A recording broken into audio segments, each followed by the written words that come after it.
ரீசெண்டா நம்ம வேளாங்கண்ணி போயிருந்தோம். அங்க நம்ம நாகப்பட்டினம் நண்பரோட நாகூர் தர்காக்கு போயிருந்தோம். அதுதான் பார்க்க போறீங்க. இனிமே நம்ம எந்த ஊருக்கு போனாலும் அந்த ஊர்ல இருக்க ஃபாலோவர்ஸோட அந்த ஊரை எக்ஸ்ப்ளோர் பண்ணி அதை வீடியோ எடுத்து போட போறோம். சோ இது எக்ஸ்ப்ளோரிங் வித் ஃபாலோவர்ஸ் கூட சீரிஸ்ல ஃபர்ஸ்ட் வீடியோ. ஹாய் गाइस, என் பேரு கார்த்திகேயன்ங்கற கார்த்திகேயன். நான் ஒரு பார்ட்டி மேட்டின் தேவே. சோ நம்ம நாகப்பட்டினம் ஃபாலோவர்ஸோட நம்ம இன்னைக்கு நாகூர் தர்கா தான் பார்க்க வந்திருக்கோம். நான் இந்த தர்காவை கேள்விப்பட்டிருக்கேன், ஆனா ஃபர்ஸ்ட் டைம் இதே நேர்ல பாக்குறேன். இந்த தர்கால உங்களுக்கு பார்க்கிங் கிடையாது, ரோட்ல வண்டி விட்டு போற மாதிரி இருக்கும். என்ட்ரி டிக்கெட் 5 ரூபாய் சார்ஜ் பண்றாங்க. உள்ள என்ட்ரன்ஸ் ஆகும்போது சைடு ஃபுல்லா கடைகளா தான் இருக்கும் உங்களுக்கு. இந்த தர்கால மொத்தம் 3 என்ட்ரன்ஸ் இருக்கு. நம்ம இன்னைக்கு வெஸ்ட் என்ட்ரன்ஸ் உள்ள போறோம், அதாவது மேற்கு வாசல். இந்த தர்கால சையத் ஷாவுல் ஹமீத் அவரோட கல்லறை தான் உள்ள இருக்கு.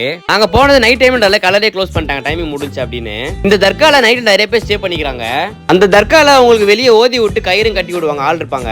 நாங்க போனது 10 மணி இருக்கும். 10 மணி கூட்டத்தை பாத்தீங்களாங்க. அதுக்கடுத்து அங்கேயே கொஞ்சம் ஃப்ரூட்ஸ் வாங்கி சாப்பிட்டுட்டு அங்க இருந்து நெக்ஸ்ட் நாகப்பட்டினம் போர்ட்டுக்கு கிளம்பியாச்சு. இந்த இடம் உண்மையாலுமே ரொம்ப சூப்பராகவும் அமைதியாகவும் இருந்ததுங்க. அங்க இருக்க கல்லுல உட்காந்துட்டு அந்த போட் வரது போறது பாக்குறது அவ்வளவு பீஸ்ஃபுல்லா இருந்தது அந்த இடத்துல.